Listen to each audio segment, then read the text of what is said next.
सबैजनालाई जडौ जोरले शुभ बिहानी। बिहान हुन अझ केही समय बाँकी छ। आज हामी फेरि नयाँ विषयवस्तु, यो विषयवस्तु नयाँ भन्दा पनि निरन्तरता नै हो। धेरै ठाउँको मगरहरू किन मगर भाषा बोल्न नसकेको होला, जस्तो बागलुङ, म्याग्दी पर्वत, त्यसपछि गुल्मी, अनि पश्चिम पाल्पा, त्यसपछि सल्यान, अनि त्यसपछि तपाईँको धेरै मगर बस्तीहरू, स्याङ्जाको पनि केही भागमा बोलिन्न, तनहुँको पनि किन नबोलिएको होला त भन्ने विषयमा केही अध्ययन को निष्कर्ष र छलफल गरिएका साथीहरूको कुराहरू लिएर म चाहिँ आज उपस्थित भएको छु। फेरि पनि हाम्रो यो च्यानल याम रिभ्यूमा यहाँहरू सबैजनालाई हार्दिक स्वागत छ। यो मगर भाषा, मगर मातृभाषा, यो ठाउँहरूमा जस्तो बागलुङ, म्याग्दी पर्वत, त्यसपछि गुल्मी, अनि सल्यान, त्यसपछि तपाईँको अरू धेरै मगर बस्तीहरू पनि छ। त्यहाँ चाहिँ किन मगरहरू आफ्नो मातृभाषामा नबोलेको होला, बोल्न नपाएको होला भनेर निकै प्रश्नहरू, जिज्ञासाहरू उठ्ने गरेको छ। र हामी जस्तो जो चाहिँ हाम्रो जाति समुदायको लागि, हाम्रो जाति समुदायको उन्नति, प्रगति र भलो चिताउँदै सधैँभरि यो समुदायकै हितमा लागिरहने मान्छेहरूलाई पनि आफ्नो मातृभाषा बोल्न नपाएकोमा निकै दुःख छ। धेरै साथीहरूले बुझेर नबुझेर गरिने व्यङ्ग्यहरूले पनि हाम्रो मन चाहिँ बेला बेलामा पोल्छ। र यो मगर भाषा, मातृभाषा, यो मगर भाषा नबोल्ने ठाउँहरूमा पनि प्रचलनमा चाहिँ छ। शब्दहरू चाहिँ त्यहाँ अहिले पनि हजारौँ शब्दहरू चाहिँ जीवित छन्, जीवनको दैनिक अभ्यासमा चाहिँ प्रयोग हुन्छन्। त्यस कारणले के चाहिँ भन्न सकिन्छ भने कुनै एउटा कारण, केही कारणहरूको कारणले चाहिँ त्यहाँ मगर भाषा नबोलेको चाहिँ हो, होइन। तर त्यहाँ कहिले नबोलेको चाहिँ होइन, निश्चित कालखण्डपछि त्यहाँ भाषाहरू चाहिँ बोल्न नदिएको चाहिँ हुनसक्छ। र आज हामी यही विषयमा छलफल गर्छौँ। मैले पहिलो रेफरेन्सको रूपमा विष्णु कुमार सिङ्जाली मगर, जो चाहिँ अहिले मगर लेखक सङ्घको सायद अध्यक्ष हुनुहुन्छ, उहाँको पुस्तक मगर धुताङ कुराकानीमा चाहिँ उहाँले लेख्नुहुन्छ, मगर भाषा एउटा प्राचीन तर जीवित भाषा हो। यसमा 3 प्रकारका भाषाहरू समावेश छन्: मगरधुत, मगर खाम्पाङ र मगर काइके। कतिपय विद्वानहरूले यसलाई 5 वटा पनि भनेका छन् र त्यसमा चाहिँ उनीहरू ब्याङ्सी र मिजु महर भाषालाई चाहिँ मगर भाषा हो भनेर थपेका छन्, यो विष्णु कुमार सिङ्जालीजीको पुस्तकबाट। र धेरै यो मगर खाम्पाङ र धुट, मगर काइके भाषाहरूमा बोलिने शब्दहरूमा चाहिँ धेरै समानता पाइन्छ, तर जुन वाक्यको संरचना छ त्यसमा चाहिँ फरक छ, विविधता छ भनेर उहाँले लेख्नु भएको छ। र यस अर्थमा चाहिँ कुनै समयमा चाहिँ सबै भाषीहरू चाहिँ एकै ठाउँमा थिए। राज्यको निश्चित दमनको कारणले यिनीहरूको बिचमा सम्पर्क विच्छेद भइसकेपछि यी भाषाहरू चाहिँ अलग अलग बनेको हुन सक्ने उहाँको चाहिँ अनुमान छ। र उहाँले चाहिँ लेख्नुहुन्छ, मध्यकालीन मल्ल राजा र नेपालको एकीकरण पश्चात गुल्मी, बागलुङ, म्याग्दी पर्वत, सल्यान आदि जिल्लासँगै पाल्पाको पश्चिम भेग, तनहुँको उत्तरी भेगमा मगर भाषा बोल्नु तथा कुराकानी गर्दा दण्ड जरिवाना गरी प्रतिबन्ध लगाएको कारणबाट एक अर्कामा सम्पर्क नभएर मगर भाषाहरू फरक फरक बनेको चाहिँ हुनुपर्छ।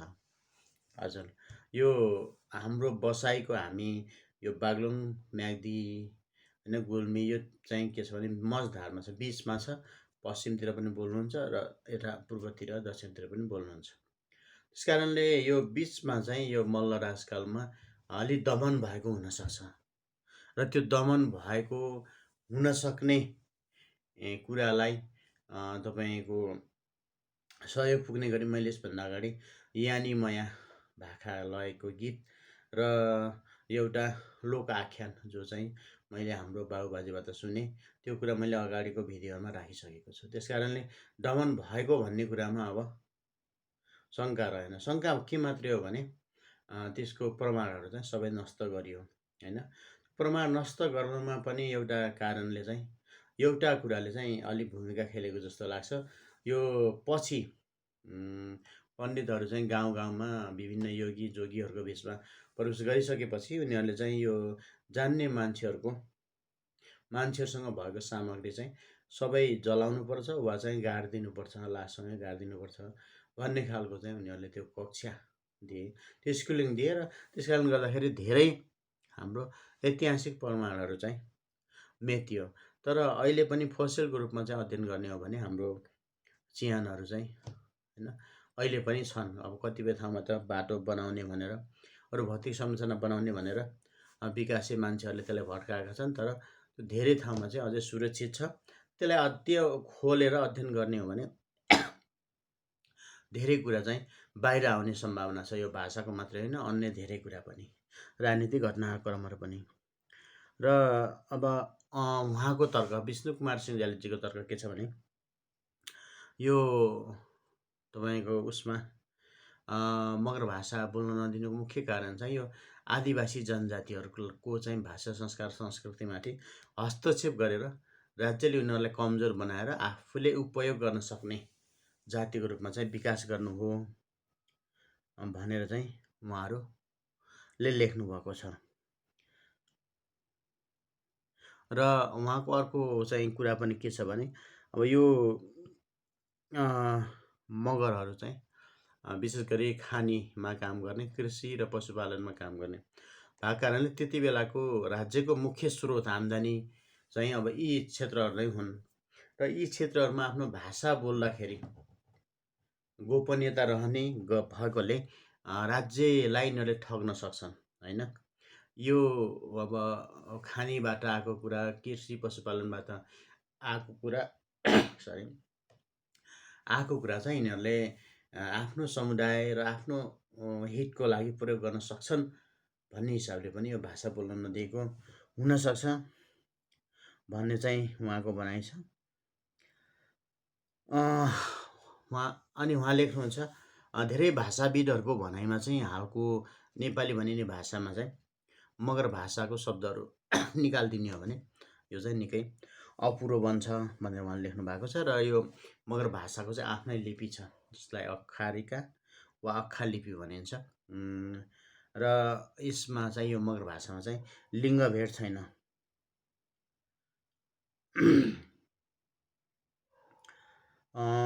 मगर भाषाको संरक्षण तथा विकास गर्नु सांस्कृतिक विविधताको संरक्षण गर्नु हो।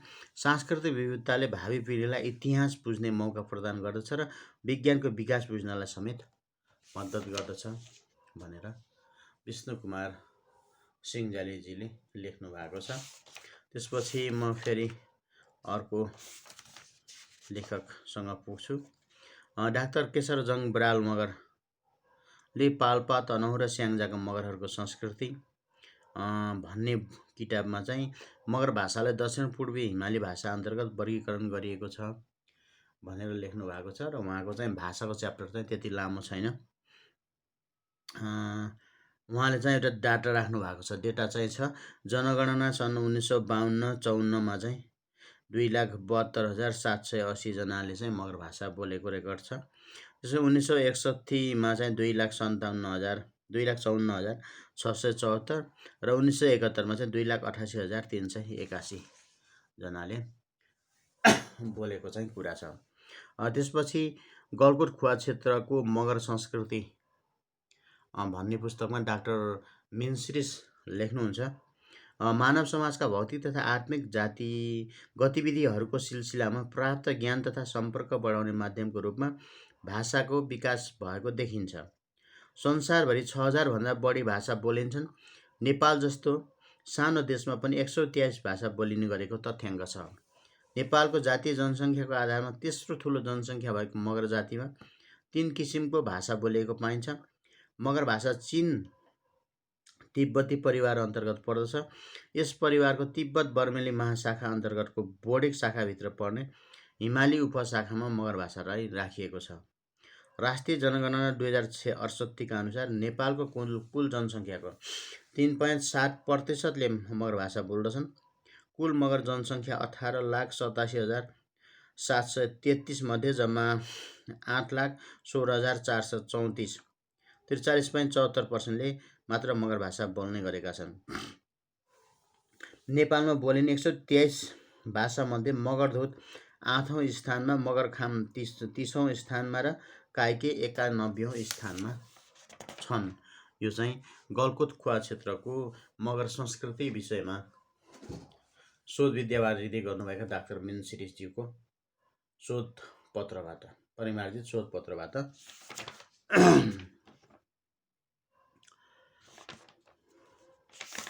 त्यसपछि मैले चाहिँ यो सामाजिक सञ्जालमा राखेका थिएँ। यो मगरहरू निश्चित भूगोलका मगरहरू मगर भाषा आफ्नो मगर मातृभाषा नबोल्नुका कारणहरू के हुन सक्छन्?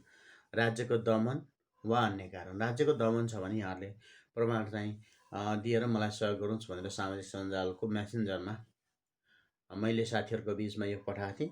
उहाँहरूको कुरा चाहिँ म एकैछिन राख्छु। वीरप्रसाद घरती मगर लेख्नुहुन्छ, खै सर, राज्यले नै बोल्न नदिएर भन्छन् तर त्यसको ठोस प्रमाण देखिँदैन। यदि त्यस्तो हो भने अरू ठाउँकालाई किन मगर भाषा बोल्न दियो होला भनेर प्रश्न गर्न सकिन्छ। त्यसकारण राज्यको दमन नहुन पनि सक्छ भन्ने उहाँको कुरा हो। र उहाँले दुईवटा चाहिँ अब सम्भावनाहरू भाषा बोल्न नसक्नुका दुईवटा कारणहरू चाहिँ लेख्नु भएको छ। सम्भावनाको कारण लेख्नु भएको छ। एक चाहिँ अन्य जातिसँग घुलमिल भएर जस्तो बसाइ सर्दै अन्य भाषा बोल्ने समुदायको बिचमा पुगेर पनि यो भाषा चाहिँ बोल्न छोडेको हुनसक्छ। र अर्को चाहिँ हीनताबोध भएर, जस्तो यो बिचमा आइसकेपछि घरतीहरूलाई डोला बोक्ने होइन, घरती मगरलाई डोला बोक्ने क्षेत्री आदि सँग जोडिएको कारणले पनि उनीहरूमा हीनताबोध आएर आफ्नो भाषा नबोलेको हुनसक्छ भन्ने उहाँको चाहिँ भनाइ छ। र अर्को चाहिँ किसन मगराती जैसी भन्ने साथी हुनुहुन्छ। उहाँले चाहिँ पैदल हिँडेर 1 घन्टामा पुगिने स्याङ्जामा बोलिन्छ, तर 1 घन्टा ओरा हाम्रो गुल्मीमा चाहिँ बोलिँदैन। त्यसकारणले वीरप्रसाद घरती मगरजीले भनेको कुरालाई चाहिँ यो कुराले काट्छ।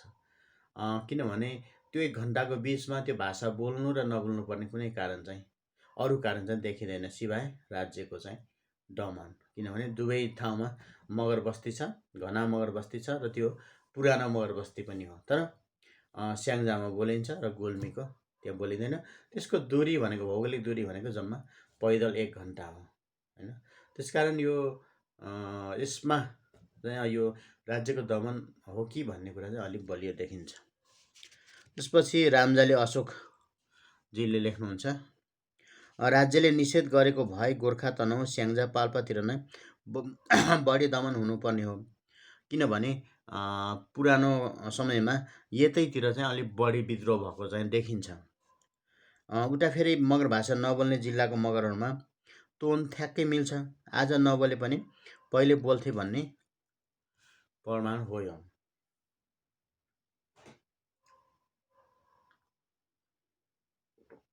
हजुर, रामजाली अशोकजीले भने जस्तो अब यो राज्यको दमनै हो भनेर भन्ने हो भने पनि गोर्खा तनहुँ स्याङ्जातिर चाहिँ को मगर नबोल्नु पर्ने।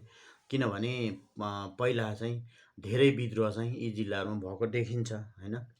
र उहाँको अर्को थप चाहिँ के छ भने यी चाहिँ तपाईँको जो ठाउँका मगरहरू मगर भाषा बोल्दैनन्, मगर मातृभाषा बोल्दैनन्, तर तिनीहरूको चाहिँ टोन चाहिँ ठ्याक्कै मगर भाषासँग मिल्छ र धेरै शब्दहरू पनि ठाउँको नामदेखि धेरै शब्दहरू पनि मगर भाषामै रहेको कारणले गर्दाखेरि उनीहरू हिजो बोल्थे भन्ने प्रमाण चाहिँ हो यो भनेर उहाँले चाहिँ लेख्नु भएको छ। महेश के राणा मगर चाहिँ लेख्नुहुन्छ, नेपालको पूर्वी क्षेत्रहरूमा रहेको मगर दुई प्रकारको छ, खानी गाउँले र पाखाली। राज्यको आम्दानी बढाउन राज्यले प्रयोग गरेको मगरहरूले ढाउ लुकाउँछ भनेका कारण मगर भाषा लोप भयो। जो पाखामा बसे खानीमा काम गरेनन् उनीहरू अझै मगर भाषा बोल्छन्। अतः नेपालको कुनै पनि क्षेत्रमा मगरहरू मगर भाषा बोल्दैनन् भने त्यस वरिपरि तामा, फलाम, सिसा लगायतको खानी रहेको हुन सक्छ बुझिन्छ। मगर पुर्खाहरूमा यस्तो शक्ति थियो, उनीहरू चाहिँ माटो चुँगेर नै कहाँ के को खानी छ भनेर पत्ता लगाउन सक्थे। हजुर, यो विषयमा चाहिँ धेरैजनाले बोल्नु भएको छ। मगरहरू खानीमा काम गर्ने भएको कारणले गर्दाखेरि खानीबाट निकालेको ढाउ लुकाएर यिनीहरूले आफ्नो व्यक्तिगत वा जाति समुदायको हितमा चाहिँ प्रयोग नगरून् न, राज्यलाई चाहिँ सबैको सबै बुझाउन् भन्ने हेतुले नै मगर भाषा बोल्न नदिएको भन्ने चाहिँ छ। र यो विषयमा मैले अगाडि पनि एउटा भिडियो बनाइसकेको छु। र उहाँको भनाइ चाहिँ के छ भने जुन जुन ठाउँमा चाहिँ मगरहरू आफ्नो मातृभाषा बोल्दैनन् त्यो ठाउँको वरिपरि चाहिँ निश्चित खानीहरू छ भन्ने कुरा बुझिन्छ। तामा, फलाम खानीहरू थियो र त्यो चाहिँ निकालिन्थ्यो भन्ने, खानी चाहिँ खनिन्थ्यो भन्ने कुरा चाहिँ प्रमाणित हुन्छ। र पूर्वतिर चाहिँ दुई प्रकारका मगरहरू छन् हैन, खानी गाउँले र पाखाली। खानी गाउँमा बसोबास गर्नेहरू अहिले पनि मगर भाषा बोल्दैनन् र पाखामा बस्नेहरू चाहिँ मगर भाषा बोल्छन् भनेर उहाँले चाहिँ आफ्नो तर्क र आधार पेश गर्नुभएको छ।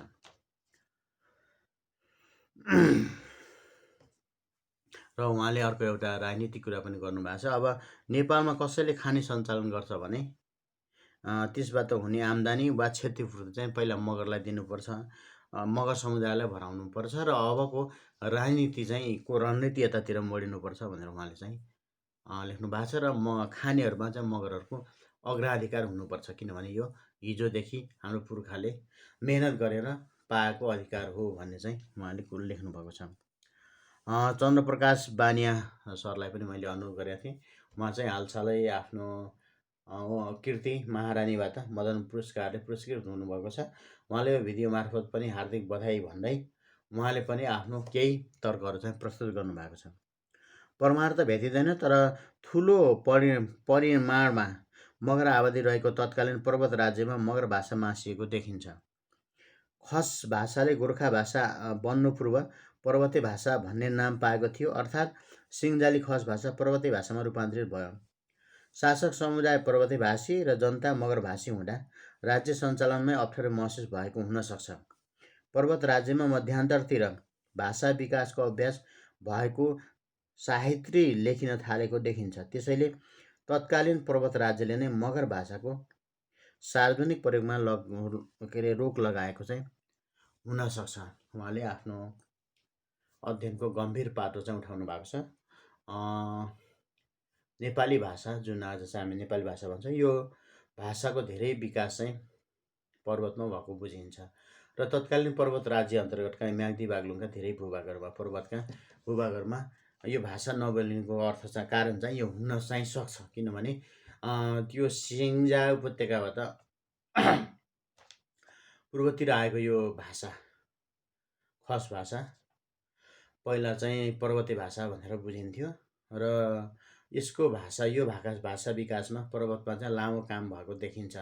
साहित्री समेत लेखेको देखिन्छ। त्यस कारणले गर्दाखेरि यो एउटा कारण भयो। यही भाषा चाहिँ पर्वतमा विकास गर्न प्रयत्न गरेको कारणले अरू भाषाहरूले दबाएको हुनसक्छ भन्ने एउटा कारण भयो। अर्को चाहिँ शासक चाहिँ खस भाषी र प्रजा चाहिँ मगरहरू चाहिँ मगर भाषी भएको कारणले शासन सञ्चालनमा, प्रशासन सञ्चालनमा समस्या आएको हुनसक्छ र त्यस कारण चाहिँ पर्वत राज्यले चाहिँ दमन गरेको हुनसक्छ भनेर मदन पुरस्कार विजेता आदरणीय दाजु चन्द्रप्रकाश बानियाज्यूले लेखिदिनु भएको छ।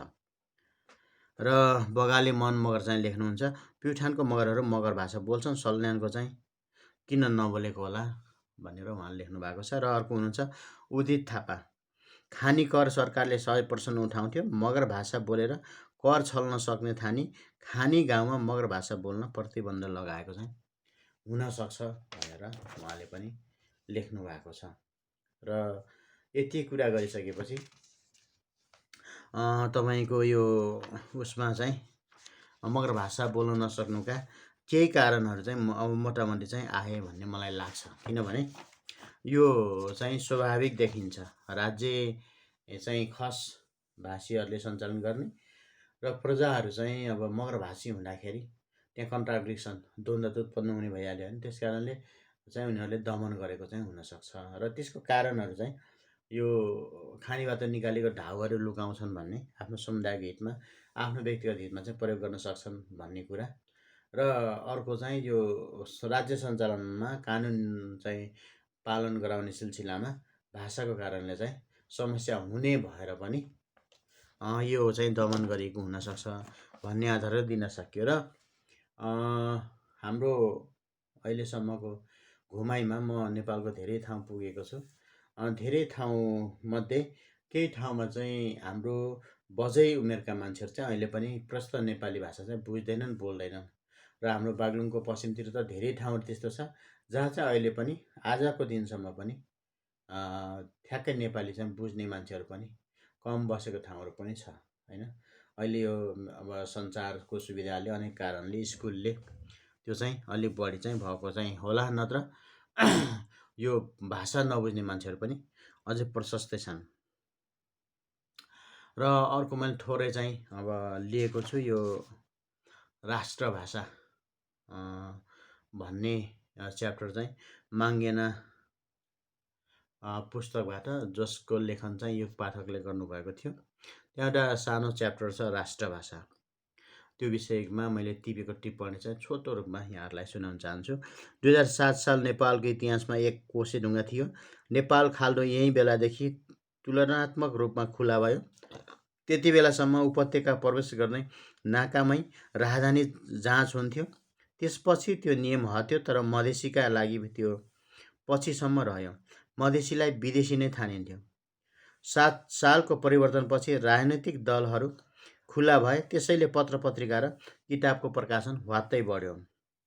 7 सालदेखि 17 सालसम्मको अवधिमा राजनैतिक अस्थिरता, सङ्क्रमणकालीन जटिलता जताततै व्याप्त थियो। यही दशक 2007 सालदेखि 2017मा राजनीति मात्र होइन, नेपालको भौतिक इतिहासले पनि एक नयाँ धारा बनाउँदै थियो। आधुनिकताको जुनुन सवार थियो, तर आधुनिकताको नेपाली आफ्नै दर्शन भन्ने थिएन। त्यसैले पश्चिमा मोडलको आधुनिकीकरणको सोच व्याप्त थियो। नेपालको प्रशासनिक सुधार, बजेट र आर्थिक योजनाको खाका कोर्न भारतीय विज्ञ टोली पटक पटक नेपाल आइरहेको थियो। विमानस्थल र बाहिरको बाटो बनाउन भारतीय सेना आयो। यसले भारत विरोधी राष्ट्रवादको एक लहर पैदा गर्यो। यो पाठकजी लेख्नुहुन्छ आफ्नो पुस्तकमा। त्यससँगै पोइन्ट 4 प्रोग्राम अन्तर्गत आर्थिक विकासको पश्चिमा अवधारणा लिएर अमेरिकी मिसन आइपुग्यो र सरकारसँग मिलेर काम गर्न थाल्यो। अमेरिकी सहायतामै विश्व शिक्षा प्रणालीको सैद्धान्तिक जग हाल्ने काम पनि यही अवधिमा भयो। छिमेकको दार्जिलिङमा सुधपाहरू यही बेला उडाएका थिए। यही अवधिका प्रभावशाली लेखकहरू बाबुराम आचार्य, लक्ष्मीप्रसाद देवकोटा, बालकृष्ण सम आदिले दार्जिलिङमा रचना गरिएको नेपाली जातिको काल्पनिकलाई नयाँ उचाइमा उठाए। एक राष्ट्र हुनका लागि एक जाति, एकै भाषा, एउटै संस्कृति र एक धर्म हुनुपर्छ भन्ने धारणा यी सबै लेखकको थियो। के नेपाल त्यस्तो राष्ट्र बन्न सम्भव थियो? आए त सम्भव छैन। त्यति बेलाको के कुरा। हजुर, युग पाठकजीले माङ्गेनामा भने जस्तै 2007 सालको परिवर्तनपछि, क्रान्तिपछि नेपालको अन्य क्षेत्र जस्तै भाषा, संस्कार, संस्कृतिको क्षेत्रमा पनि नयाँ कुराहरू आएको देखिन्छ र त्यसपछि चाहिँ यो एउटा नेपाली राष्ट्रियताको विषय र नेपाली जातिको विषय चाहिँ अब कस्तो भयो भने, अब नेपालबाट विभिन्न कारणले दार्जिलिङतिर बसोबास गर्ने नेपालीहरू, त्यतै जन्मिएकादेखि यताबाट बसाइ सरेर गएकाहरूको पनि ठुलो समूह चाहिँ दार्जिलिङमा रहेछ त्यति बेला। र उनीहरूलाई चाहिँ यो अरूबाट सुरक्षित हुन र आफ्नो पहिचान कायम गर्न चाहिँ उनीहरूले नेपाली जाति भनेर चाहिँ उनीहरूले एउटा काल्पनिक एउटा भाषा चाहिँ तयार गरेका थिए। त्यस अन्तर्गत चाहिँ नेपाली भाषा, जुन खस नेपाली भाषा छ, यसको धेरै विकास चाहिँ दार्जिलिङमा भएको देखिन्छ। र त्यति बेला चाहिँ सुधपाहरू, सूर्यमणि गेवाली होइन, धरणीधर कोइराला र पारसमणि प्रधानहरूको समूहले चाहिँ नेपाली जाति र नेपाली भाषाको चाहिँ काम चाहिँ दार्जिलिङमा निकै गरेका थिए र त्यसलाई नेपालमा ठ्याक्कै त्यही बेलामा चाहिँ फेरि नेपालतिर सार्ने काम चाहिँ लक्ष्मीप्रसाद देवकोटा जो चाहिँ शिक्षा मन्त्री समेत बने, बालकृष्ण सम होइन, बाबुराम आचार्यहरूले चाहिँ नेपालमा बसेर चाहिँ काम गरे र यही सिलसिलामा चाहिँ के देखिन्छ भने बाबुराम आचार्यहरूले, बालकृष्ण समले चाहिँ एउटा राष्ट्रभाषा चाहिँ चाहिन्छ होइन, नेपाल भन्ने छुट्टै राष्ट्र हुनको लागि चाहिँ राष्ट्रभाषा चाहिन्छ होइन, राष्ट्रिय गीत चाहिन्छ, राष्ट्रिय चिन्हहरू चाहिन्छ।